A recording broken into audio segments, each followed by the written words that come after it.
बिस्मिल्लाहिर्रहमानिर्रहीम। अस्सलाम वालेकुम dear students, how are you all? Welcome to another video. और हम डिस्कस करेंगे चैप्टर नंबर हमारा सेल्फ स्ट्रक्चर एंड फंक्शन। इसके कुछ एमसीक्यूज है, let us discuss about it. So basically हमारे पास जो हमने सिलेबस देखा था एमडी कैट का, उसमें हमारे पास प्रोकैरियोट और यूकैरियोट सेल्स को आपस में जो है कंपेयर करना था।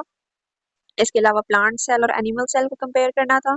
इसके अलावा सेल ऑर्गेनील्स जितने भी हैं, मेम्ब्रेन बाउंडेड ऑर्गेनील्स जितने भी होते हैं, उनको कंपेयर करना था।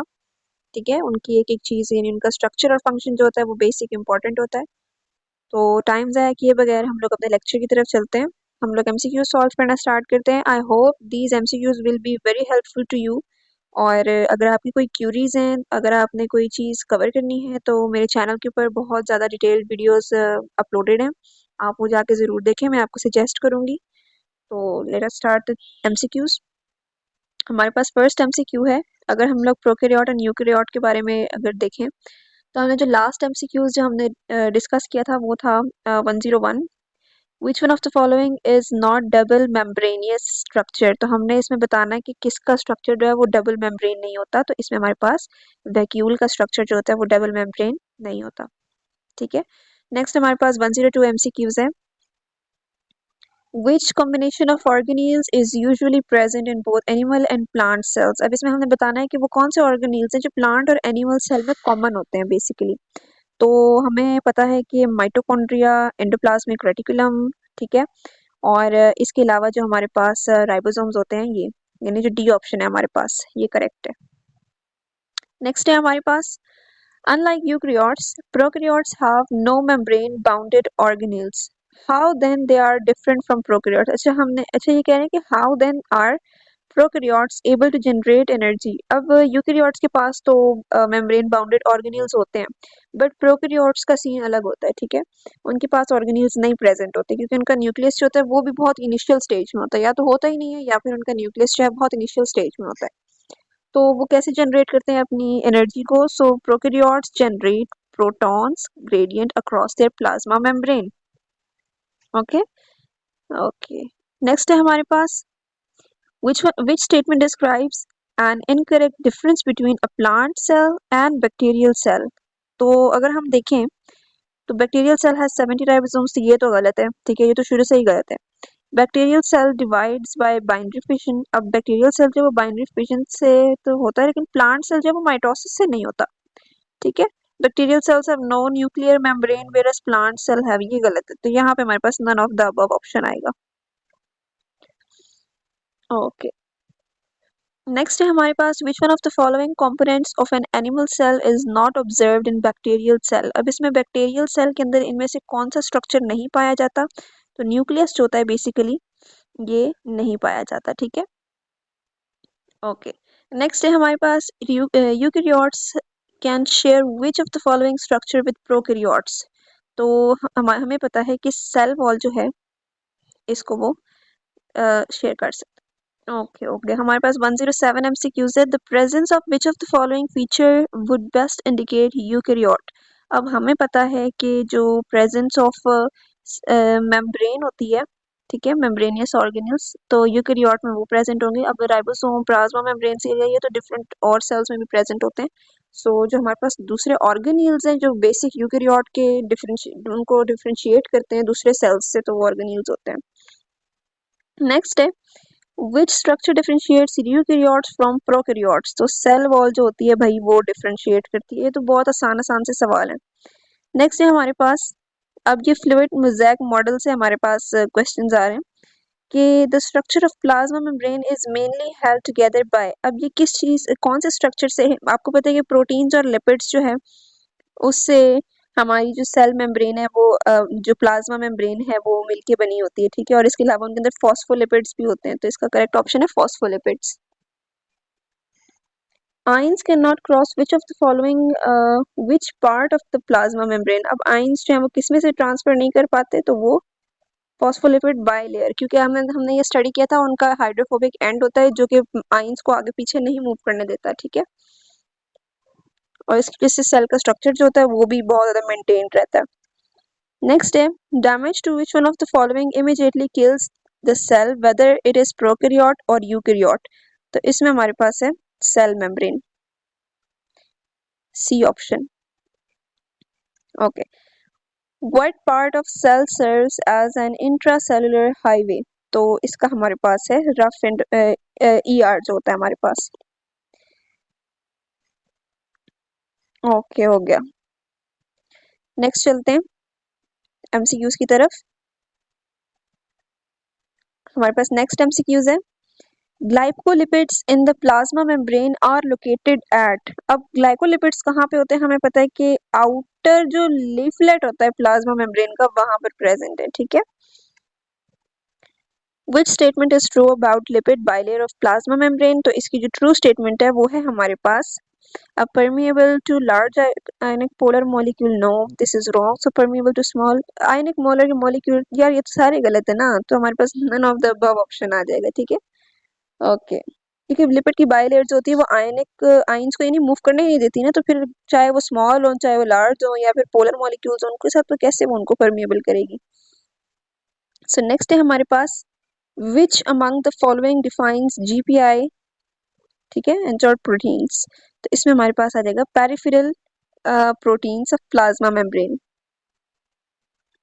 ओके, सो नेक्स्ट हमारे पास MCQs number 116। It says secretion of insulin from beta cells of pancreas is an example of which membranous function? तो इसमें हमारे पास हमें पता है कि ये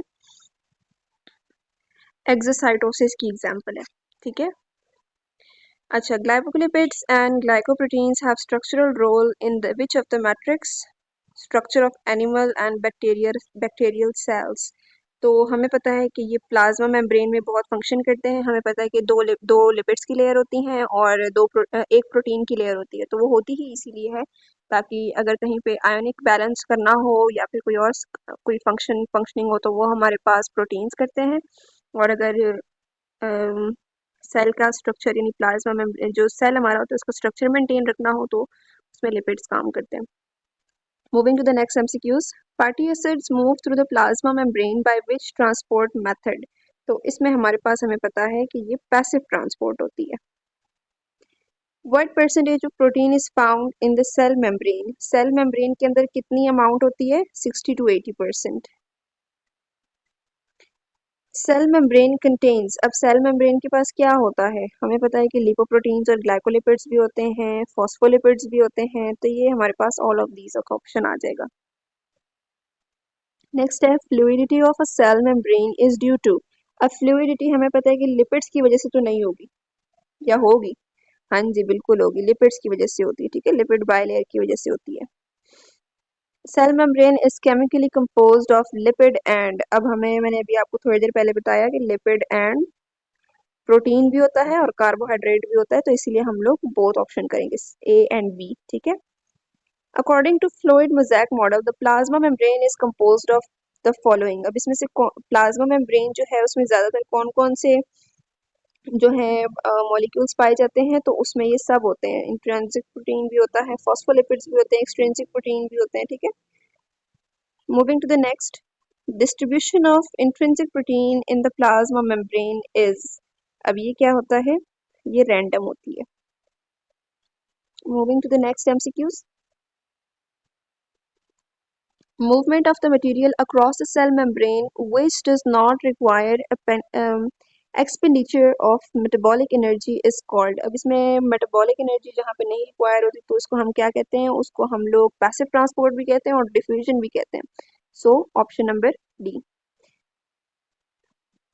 protein for cell membrane are made by, अब प्रोटीन कहाँ से मिलके बनते हैं? प्रोटीन जो है हमारे पास रफ एंडोप्लाज्मिक रेटिकुलम से मिलके बनते हैं, ठीक है। Fluid mosaic model of plasma membrane proposes that membranes are, अब ये हमें क्या बताता है कि ये सेमी सॉलिड होते हैं, ठीक है। Okay, which is not an example of transmembrane transport between different subcellular compartments? तो इसमें हमारे पास जो है जब एंडोप्लाज्मिक रेटिकुलम से जब गोल्गी कॉम्प्लेक्स में जाती है तब जो है ये डिफरेंट होती है, ठीक है, ट्रांसमेम्ब्रेन। अच्छा जी, नेक्स्ट है हमारे पास which of which of the modes of cellular transport requires energy, तो इसमें हमारे पास हमें पता है ये एक्टिव ट्रांसपोर्ट है। Okay, why phospholipids are major part of lipid bilayer in plasma membrane. अब फॉस्फोलिपिड्स का क्यों होता है, हमें पता है कि फॉस्फेट ग्रुप जो होता है उसमें एक तो वो वाला सीन होता है, ठीक है। इसके अलावा जो एम्फिफेटिक नेचर होती है, ठीक है, वो रीजन होती है बेसिक फॉस्फोलिपिड की। Carbon dioxide passes through the membrane plasma membrane of cell by. अब कार्बन डाइऑक्साइड किस तरह मूव करती है, तो जी कार्बन डाइऑक्साइड जो है वो पैसिव ट्रांसपोर्ट में मूव करती है। Which of the statement about cell membrane is not true. Cell membrane के बारे में कौन सी स्टेटमेंट ट्रू नहीं है, तो अगर हम देखें यहाँ पे प्रोटीन मॉलिक्यूल्स भी होते हैं, लिपिड लेयर भी होती है, बायलेयर, ठीक है। इसके अलावा डिफरेंटली, अच्छा ये भी नहीं होता, तो ये सी ऑप्शन जो है हमारे पास ये करेक्ट है। नेक्स्ट है what was the unit membrane model. अब यूनिट मेम्ब्रेन मॉडल हमें पता है कि एक यूनिट मेम्ब्रेन मॉडल आया था हमारे पास, एक हमारे पास फ्लूइड मोज़ेक मॉडल आया था, ठीक है। तो उसमें हमारे पास क्या कह रहे हैं कि ये क्या था। अब इसमें हमने ये स्टडी किया था कि जो लेयर होती है वो लिपिड की डबल मतलब बाय लेयर होती है, ठीक है। तो हमारे पास यहाँ पे ए ऑप्शन जो है वो करेक्ट है। ट्रांसवर्स डिफ्यूजन यानी flip flop is the movement due to which of the following molecules. अब इस ये कौन से मॉलिक्यूल्स, मैंने आपको भी बताया, ये फॉस्फोलिपिड्स जो है इनकी वजह से सेमी सॉलिड जो होते हैं वो स्टेट होती है जो एक सेल की, वो फॉस्फोलिपिड्स की वजह से होती है। और वो क्यों होती है हमने अभी ऊपर पढ़ा, इसका एमसीक्यूज जो है वो बार बार रिपीट हो रहा है। So this is the basic. How is the ATP molecule used by the cell. ATP molecule कैसे यूज होता है, तो हमें पता है कि एक तो सिंथेसिस ऑफ कॉम्प्लेक्स कंपाउंड भी होता है, मस्कुलर कंट्रैक्शन की वजह से भी, एक्टिव ट्रांसपोर्ट भी, तो ऑल ऑफ दीज का ऑप्शन जो है वो करेक्ट है। Diffusion is opposite to, very easy question, effusion, ठीक है। इसका आंसर जो है वो इफ्यूजन है। मोस्टली बच्चे यहाँ पे कंफ्यूज करेंगे ऑस्मोसिस, बट ये करेक्ट नहीं है, effusion is the correct answer. Next चलते हैं हम अपने एमसीक्यूज की तरफ। विच of the following substance is most favourable structure component of biological membrane. यहाँ पे हमारे पास जो है हाइड्रोफोबिक फैट्स जो है ये जो होते हैं ये मोस्ट फेवरेबल स्ट्रक्चर होते हैं, ठीक है। कंपोनेंट है ये बेसिकली हमारे सेल का, जिसकी वजह से सेल की मेंटेनेंस हुई भी है।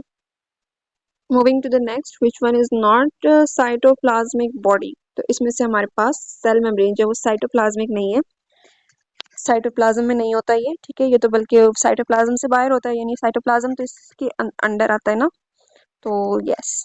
नेक्स्ट चलते हैं। Plasma membrane by volume is mainly made up of. अब मेनली मेड अप ऑफ का ऑप्शन जो है हमारे पास वो है फॉस्फोलिपिड्स। अगेन मेनली जो है वो फॉस्फोलिपिड्स से ही बना है। इसके अंदर कार्बोहाइड्रेट्स भी हैं, ग्लाइकोप्रोटीन्स भी हैं, प्रोटीन्स भी हैं, लेकिन मेनली जो है वो फॉस्फोलिपिड्स ही है, क्योंकि लिपिड्स की बाय लेयर है ना, that is why. It is not role of cell membrane, cell membrane का रोल नहीं है ये, तो ये क्या है कि इनिशिएट डिवीजन ऑफ सेल, ठीक है। सेल डिवीजन, सेल मेम्ब्रेन का ये काम नहीं है कि वो सेल डिवीजन करे, ठीक है, इनिशिएट करे उसको। Self preparing is present in. Self preparing कहाँ पे प्रेजेंट होती है जी, सेल्फ प्रिपेयरिंग हमारे पास सेल मेम्ब्रेन के अंदर प्रेजेंट होती है। Okay, the basic framework structure of all types of membrane are. तो बेसिक हमारे पास जो फंक्शन होता है वो लिपोप्रोटीन्स करते हैं। Fibers of extracellular matrix are attached to dash plasma membrane. Again हमारे पास कौन सा आ जाएगा, प्रोटीन प्लाज्मा मेम्ब्रेन, ठीक है, एक्स्ट्रा सेलुलर जो है हमारे पास। Which of the following statement describes why ions are unable to cross the plasma membrane without channel proteins। अब channel proteins जो होते हैं, हम जब स्ट्रक्चर पढ़ते तो हमने पढ़ा था कि वो जो हमारे पास हाइड्रोफोबिक नेचर होती है, ठीक है, लिपिड्स की, एक तो वो रीजन होती है। इसके अलावा जो हमारे पास वो जो हमने फॉस्फोलिपिड्स का स्ट्रक्चर डिस्कस किया था तो उसकी वजह से भी। तो यहाँ पे जो बी ऑप्शन है ये करेक्ट है, ठीक है। They are unable to cross the hydrophobic tails of the lipid bilayer. Next है hydrophobic character in plasma membrane is exhibited by. तो इसका जो करेक्ट ऑप्शन है वो है फैटी एसिड इन टेल्स, ठीक है। नेक्स्ट हमारे पास जो आउट ऑफ सिलेबस जो ये आ रहे हैं, ये तो मैग्निफिकेशन और इसके अलावा आगे उसके हैं, ठीक है, यानी डिफरेंट पार्ट्स के हैं, तो इंशाल्लाह हम ये भी डिस्कस करेंगे।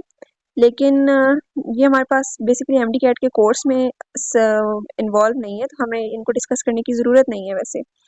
बहुत कम ऐसा होता है कि आपके एमसीक्यूज़ जो हैं वो आउट ऑफ कोर्स ऐसे हैं, लेकिन ये आपके एंट्री टेस्ट के कोर्सेज़ हैं, यानी ये एमसीक्यूज़ हैं आपके, तो होपफुली आपके लिए बहुत ज़्यादा हेल्पफुल होंगे। नेक्स्ट इंशाल्लाह हम डिस्कस करेंगे। Thank you so much for watching. अल्लाह हाफ़िज़।